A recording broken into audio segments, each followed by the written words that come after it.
Aloha kako, I am Kimberly Rose and welcome to Miss Happy Mess, the podcast where our lives might be falling apart, but we're, going through it with a smile. Sometimes. Yeah. Today I'm chatting with my family because let's be honest, that is where the mess all begins.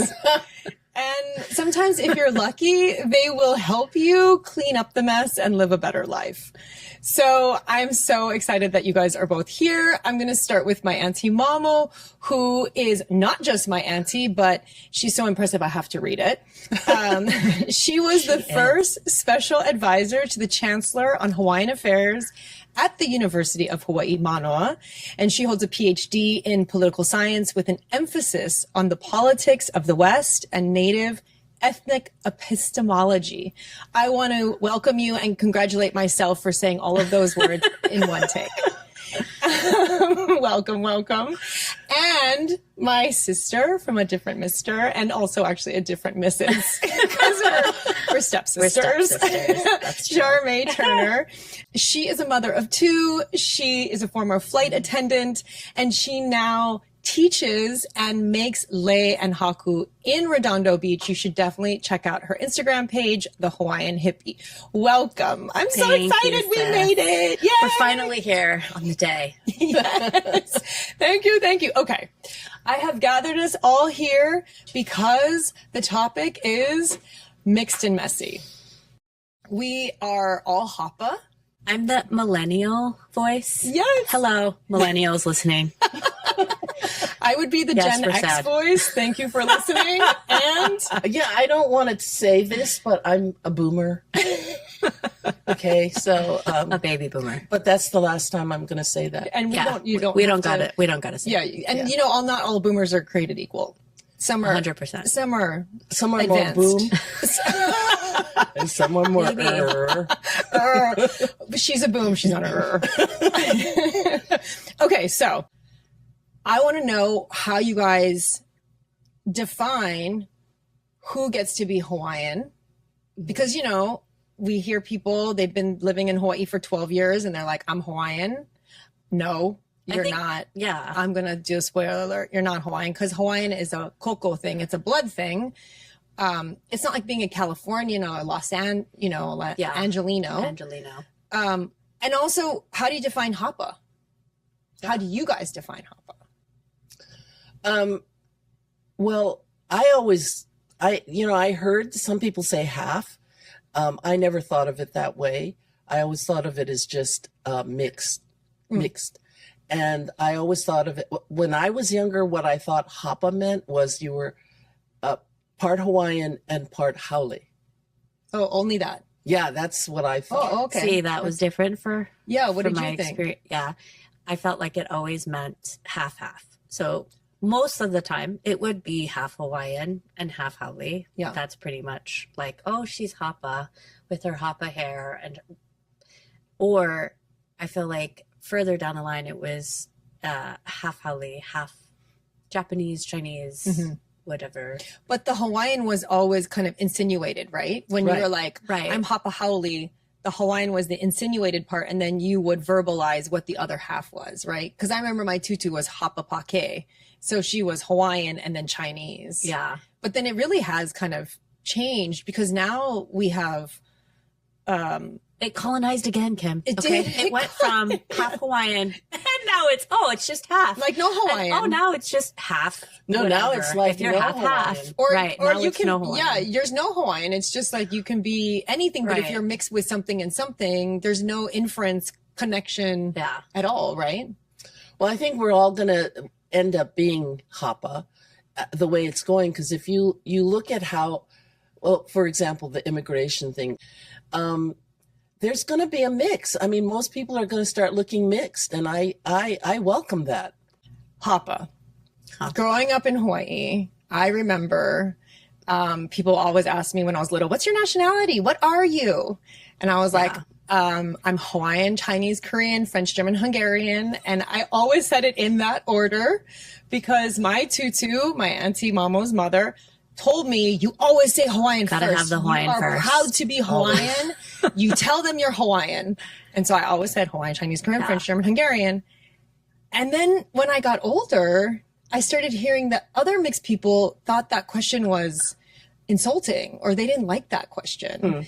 And I always liked that question because it meant that I you got could to say you were Hawaiian. yes. And then also it made me think that you were curious about me and that you thought I was different, but you weren't sure how. So I don't know. I was always like complimented by the question. How did you guys feel about that? Do you remember being asked this question? I absolutely do. Were you asked a lot? But you know, when I was growing up, They assume. everybody asked that question because it wasn't long after the plantation, but then there was the intermarrying. So everybody would ask that question. When I was growing up, it was the question, oh, what you? What kind you? And, you know, you just say, and like you said, my mom said, you always say Hawaiian first. Tell me your mixes. Hawaiian, Japanese, Portuguese, Norwegian. And I also said that in order the way you did, because white would come, the haole part would come last. Yeah. Because it's a club that you never actually ever belong to. I mean, in my opinion, when you go to school, you know, it's Hawaiian first, right? It's, you gotta say that. So you feel accepted into this club and then you're allowed to list other things. But I feel like Portuguese, I don't know why, that has more meaning, more weight than saying Norwegian or French or Haole or whatever. Whatever it was. Yeah. Right. Norwegians Asian weren't on or the plantation. Portuguese with Hawaiian. What are you? Tell me your mix. Even though I cheated and you're half of me, so or I'm half Well, of you know, I was raised with Hawaiian, Chinese, and Korean. Nowadays, there's more Hawaiians who live outside of Hawaii than inside of Hawaii because it's too expensive to be in Hawaii, right? And it's kind of, we've sort of been. I want to say, like, in the height of the world with the recent politics of 2020, that definitely, I think a lot of the race is a social construct conversations started to happen. And I think it's an important conversation. Yeah. Definitely during that time. But I think when we talk about being Hawaiian, like you're saying, with like cultural traditions and like the history, that it's also, I don't know, an important thing to decipher. I mean, it's all kind of it's all kind of connected because like we're talking about race, we're talking about culture, and then we're talking about blood quantum. And I feel like blood quantum was created by the West and by a haole society commodifying different groups of colored people. So, and it doesn't matter. They actually don't care about blood quantum in terms of who we are. They just care about the economics behind it. Because I always thought like, it's so crazy that, so for Hawaiians, we have to be 50% to be real Hawaiians in relation to the government. And that's because we can only be on the lands list, get into command, like all of these things, because it's about the government giving us something. So they want to separate us and divide us by saying you're not enough and you are, and we only have so many resources. We don't want to give all Hawaiians something. We're going to say we're only going to give 50% Hawaiian something. It's tied to the ceded lands. And the Hawaiians, we were overthrown. Liliuokalani was overthrown and it was illegal. And they were saying they did what they did, what they're doing now. It's a regime change. That's what they did to the queen. And, but the way that they did the land trust, they had most of the land and they ceded some land to the United States. But the land that they had in trust, they had at least figured out the business system that they were doing. So they kind of did that. And it's based on being Hawaiian, right? And they were supposed to give Hawaiians money, like the airport is on ceded land. Do we see any money from that? No. There are a lot of really important lands that they make money. So it's important for them to say, well, if you're under 50%, then we don't actually have to give you. Right. So it's all tied to the money. All tied to the money. And you know, it's kind of BS. That's a mess. That's a mess because, yeah, go ahead. It's totally BS because, like, for example, the same government will say if you have one drop of black blood, one drop, you are black. And that's because And they were they trying wanted to own to keep people. the blacks down. And that's the opposite of But it. the opposite of it is, oh, if you have under 50%, you're not Hawaiian. Yeah, because the economics are all in the favor of the house, of the government. And so it's like, we want to own you, so you're one drop. We don't want to give you land, so you have to be more than enough. And that's where blood quantum is just bullshit. It's just about the economics of government. Oh, and also like And if to you bully if you're children in middle school. Yeah, right? yes. How much are you? No, that's not enough, Jarmae. Yes. Yeah.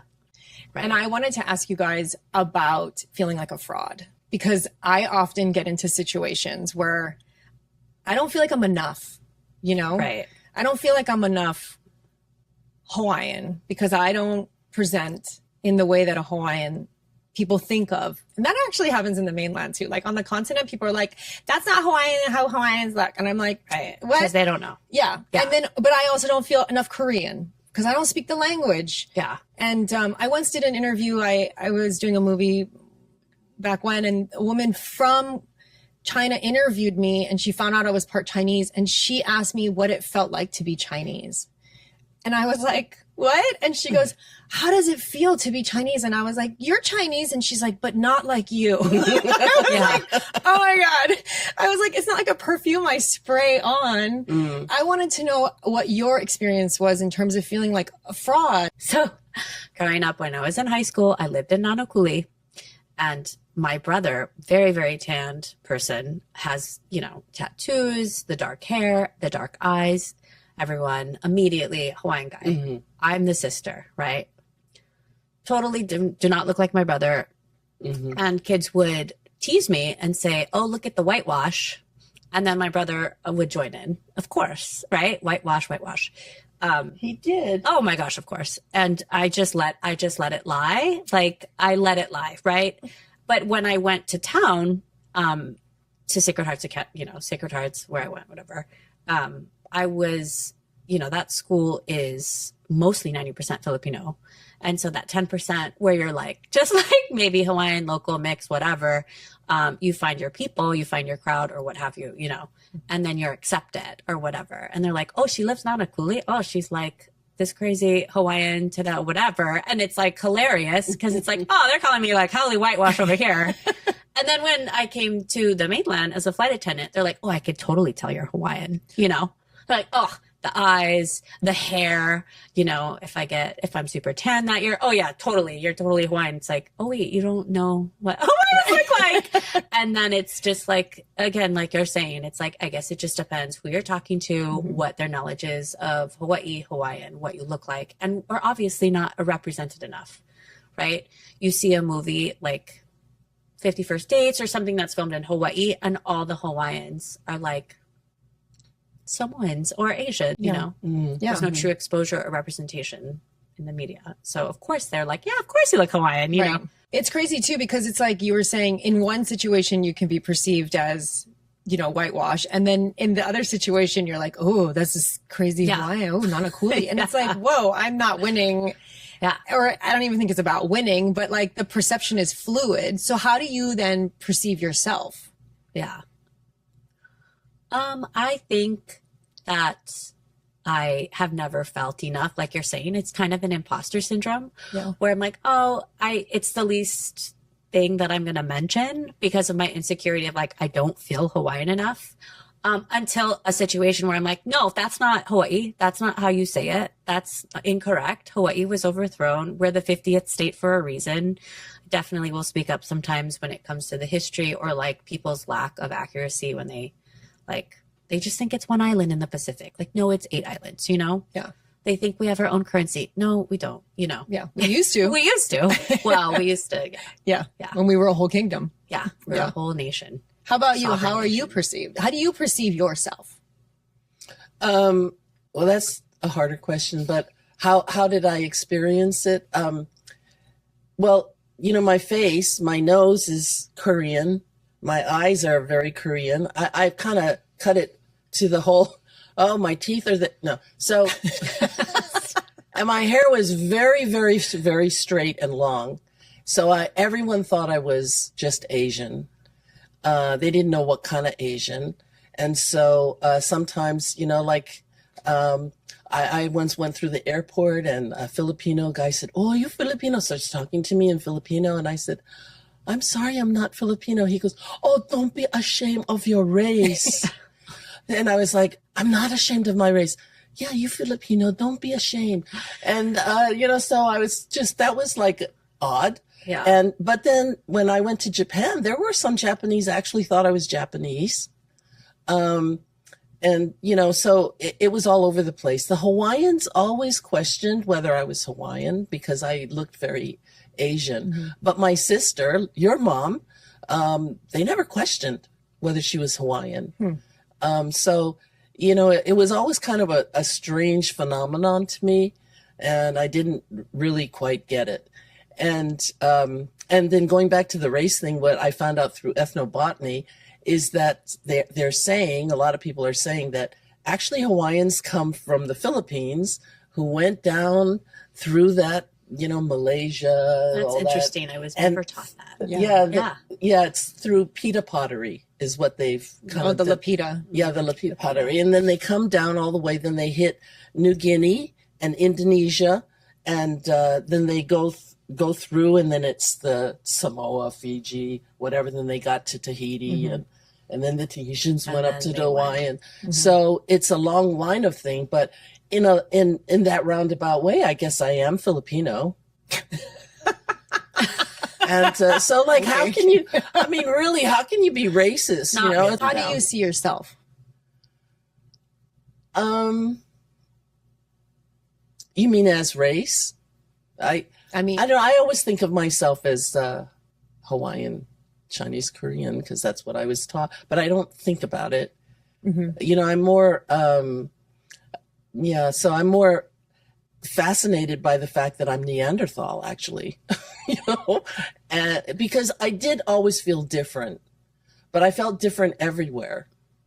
Right. Not just in Hawaii. Not just in Hawaii, not just, that's how I feel. Not with the Hawaiians. That's very similar. I feel different everywhere. Yeah. I just feel very different Not everywhere. when it comes to food, though. We all miss food from home. So yes. Let's all agree on that right now. Yes. But no, definitely. I feel the same way, Auntie. It's like, you just don't, I don't know. You've this sense of belonging. Just feel like a person. Yeah. Yeah. I feel like a person who comes from Hawaii. Feel different. And yes, and I liked a lot of the culture there. So I do vibe with that. Growing up, did you talk about race in your home? Did you talk about culture in your home? Or was it just totally embedded, like seamless? Oh, we definitely, I feel like, spoke about race. We were on the mainland for a short period of time. My father was in the military, and we were trying to purchase a Hawaiian homestead in Nanakuli. So this is obviously when I was younger, before middle school, high school started. And so it was incredibly important to have this conversation of how much are you? My dad is half Hawaiian, which is actually a lot, and enough to qualify for Hawaiian homestead, which we did. And I feel like because we were coming from the pool of the mainland applicants, we got it. And so that was always discussed. But growing up, there was a small part on the mainland there where it was like, "You're acting haole, take off your shoes." I still say that. Sorry. Yeah, no, but it could be to get into the house. It could be anything. When my kids that was come just in. one example. It's like, "Oh, you forgot this, you're acting haole," or it's like, "Oh, you sound so haole right now," or it was anything that would, and then me and my brother never cared. He was like, "Yeah, haole," But then me, I'm like, "Oh, why is it so bad? Why is it so bad? This is crazy. You're making me live with howlies," but then I'm haole, and then the taking off the shoes thing. Since then, of course. And my dad would always say haole just means no aloha. He was very classy about it until, you learn more of the history and stuff like that. But knowing how much Hawaiian we was very important, especially too, because they wanted me to interview with Kamehameha schools. And so all of that was always going to be discussed, how much we were. And my grandfather was full Portuguese, and then my other grandmother had a lot of Japanese. So the influence of Japanese, Portuguese as food, as customs, like rules in my grandmother's house, like that all played such a huge role in my childhood. Obviously, not being haole, not even just being Hawaiian, but not being haole was such a big deal and rule in my household. Yeah. So of course, I married haole.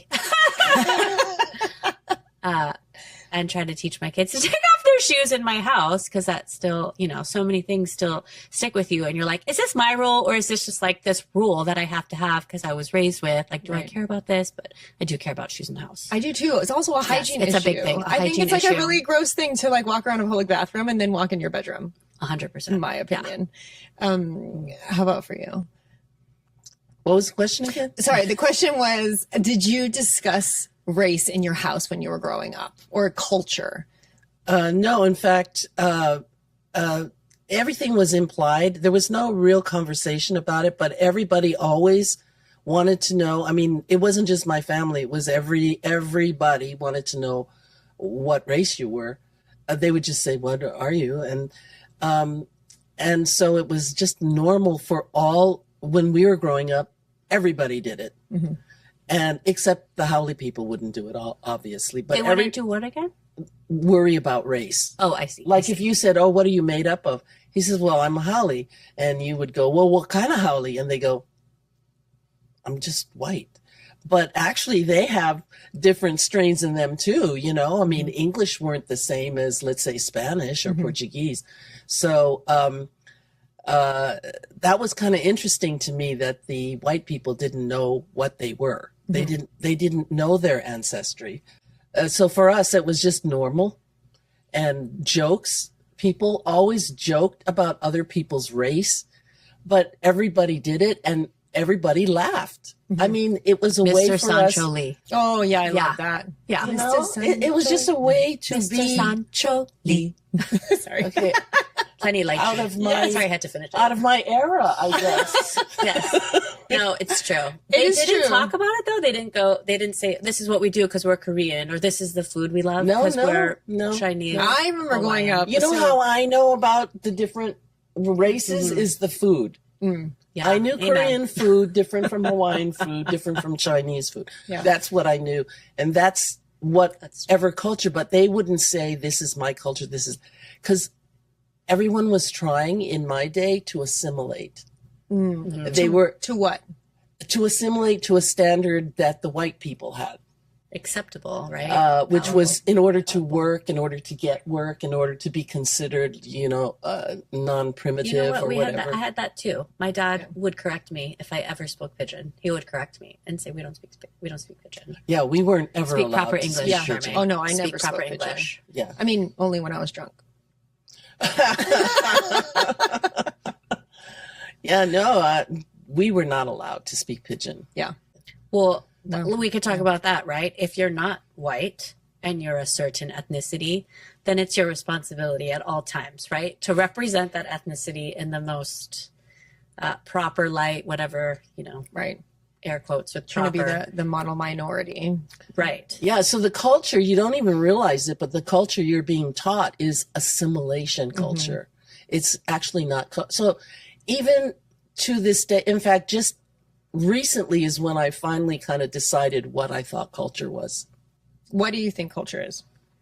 Oh, God, in 25 words or less. 15. 15 I words. just, Tops. to 3 me, seconds. I Maybe two. I feel that culture is what people do in a certain environment to celebrate their lives. I was going to say connection. And- so yeah. yeah, Connection, and- right? Connection. And to sort of agree on certain things and not agree on certain things, just to have that connection and To your that, community yes, and your family. Yeah.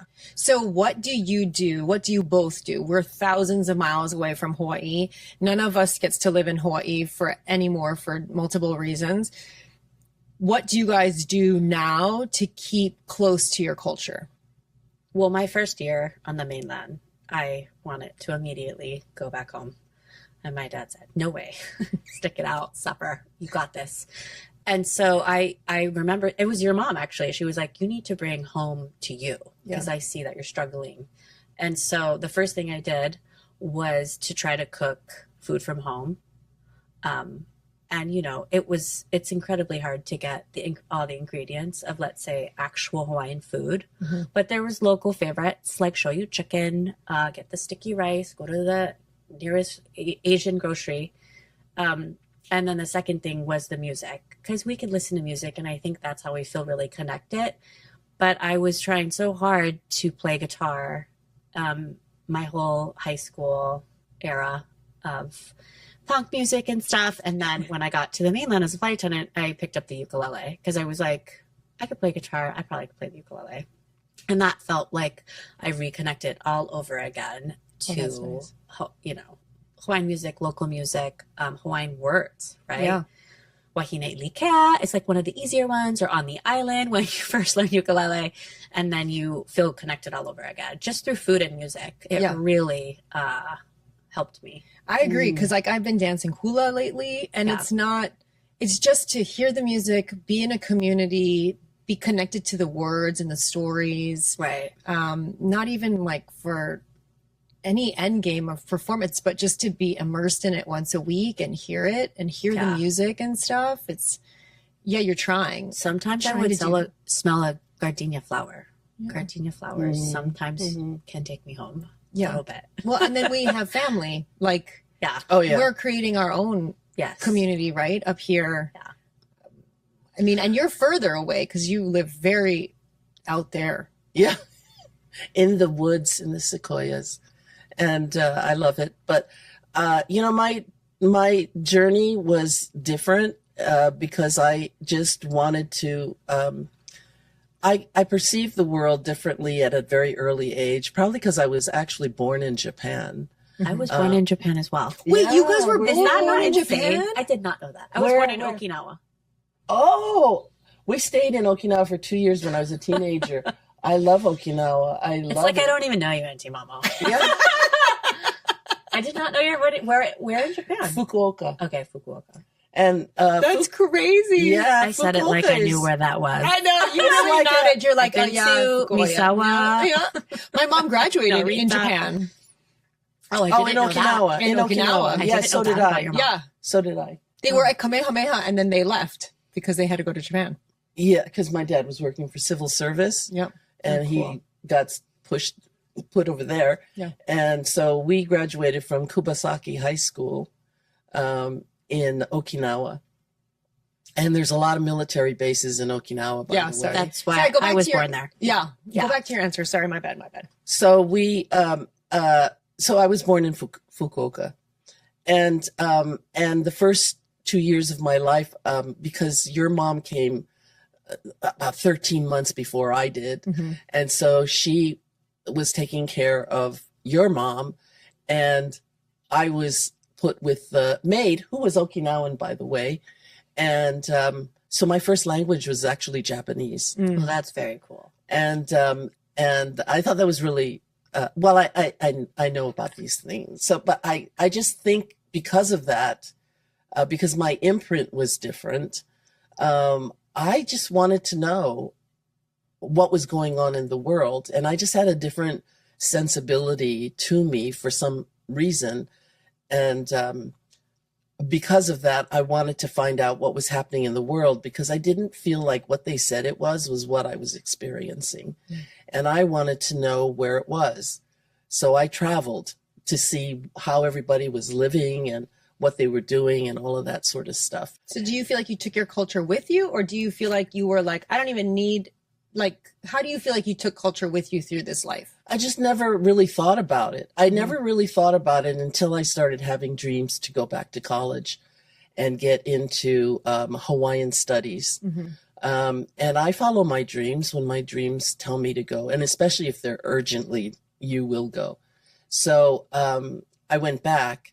And it was nice because it was the Hawaiian culture that brought all of what I was experiencing, which was, you know, it was just like this huge thing. And I was in the middle of a maelstrom or something, you know, whirlwind. And I didn't understand how to explain to people my way of seeing because I saw things differently. The two things that really helped me understand who I was and what I was doing was quantum physics and the Hawaiian culture. And so when I went back, you know, I learned that I didn't have to be ashamed of the fact that I saw things differently. And, you know, so I keep up with the Hawaiian culture in a way. I don't speak the language. I understand. I did take lessons, but it's not a language that I have anybody else to speak to. Right. So I learn it, and I've learned it enough to where I understand when it's being spoken. I understand like the gist of what's happening. And I have friends that are like very, very deep into the culture. So what I do is I'll learn a chant, for example. I will understand it by all the interpretations, translation, and then I just do the chant. And it turns out that I'm not so bad at doing chants. So, but it sounds like for you, the culture is very internalized. It's very personal, and it's not flashy. It's not hibiscus and surfboards and whatever, but there's a culture that's deeper within you. And I feel like that is, that's the beauty of culture is it's a personal thing to each of us, and we get to take it in our own kind of space. Do you guys ever hope to move home? Yes, absolutely. Of course. I dream about it all the time. Hopefully. Yeah. What keeps you from moving back? My husband. No, that's not true. No, that's not true. He is established here. I'm also established. My children are established here. You're here, sis. Hey. So it's not a bad deal. But I do, we discussed that we'll retire there is what like the dream is, you know? Yeah. well, it's really different for me because I grew up when Hawaii was still untouched in a way. And I unrecognizable felt now. that it was alive. I felt like I spoke to the ko'olau every morning when I woke up and went to school. I mean, the ko'olau kept me grounded because there were so many things going on, you know, in our family anyway. But so the mountains and the ocean and, you know, it just enveloped me and made me feel so safe. It was the environment. And I felt her as alive. Yeah. And when I go back now, when I go back now, it breaks my heart. I can't see anything. It's really, I feel the land is suffering and it bothers me. So if I ever went back, the only way I'd go back is if, you know, Scott passed before me, which I hope he doesn't. That's her husband. And then I would go back maybe, but I would only go back if I could live on the Big Island. Because of the volcanoes and everything, there's not a lot of people that go there. And, you know, I think you know this, we are descendants of Pele. Yeah. And that's her home. And I would feel comfortable going there. Yeah. I hope to move back. I don't, in a very surfacey way, don't know if I could ever afford to move back, honestly. And That's a whole other podcast. yeah, I know. Getting priced out of Hawaii. Thank you for coming for this one part it's two too later. common. Yeah, no, it's common.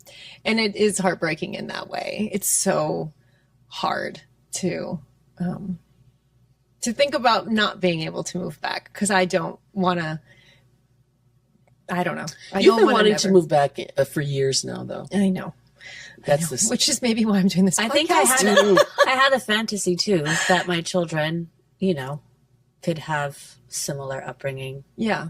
Being on the island and knowing community and the culture and the extended family members that they so deserve to know that they don't get to know when they live on the mainland. I feel you probably maybe feel similar. Oh, I feel that way. And my kids are always like, thanks a lot, Mom, for not raising us in Hawaii. And I'm like, I know, I'm sorry. It's, I wish I could have. When I moved here and Forrest came and he said, Mom, I want to go on, because we separated, Force's dad and me. He says, I want to go back to Hawaii. And I said, he was 10. And I said, why would you want to go back? Don't you want to stay with me? And he goes, Mom, Hawaii is more conducive to children.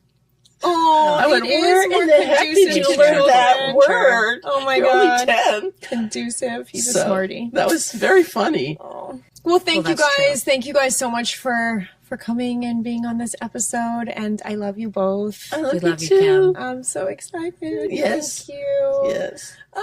Okay. That is the end of the show, but really it's just the beginning of the conversation. So like, subscribe, leave a comment. We'd love to hear from you. Until next time, embrace chaos. Remember to breathe. Love you guys. Love you. Love you, Jill. This episode was produced by Jill Dickerson, Kimberly Rose Ka'iolani Wolter, and Christian Fenene Schmidt. Technical producer and editor, Daniel Asmalash. Social media manager, Benjamin Pola. Music by Mary J. Madden. Promotional consideration provided by the Park Shore Waikiki Hotel. We want to thank our friends and family who supported us. Mahalo for listening. Ahui ho! We're right before us.